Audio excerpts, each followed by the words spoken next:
Well, this is no good at all because water gets down between the exhaust pipe and the manifold.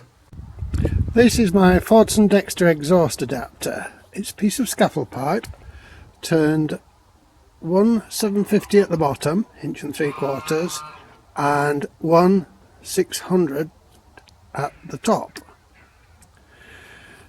In the middle bit I welded an appropriate shaped washer and brazed a little bit of 16 gauge tin around to form a seal over the exhaust, and it just fits through the hole in the bonnet.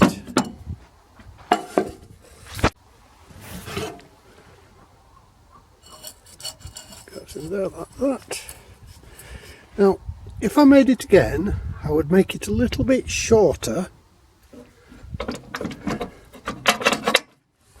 so that I could close and open the bonnet without it fouling. To make it so that it fits through the hole in the bonnet and around the manifold, you may have to grind a little bit off the manifold just so that it fits nicely.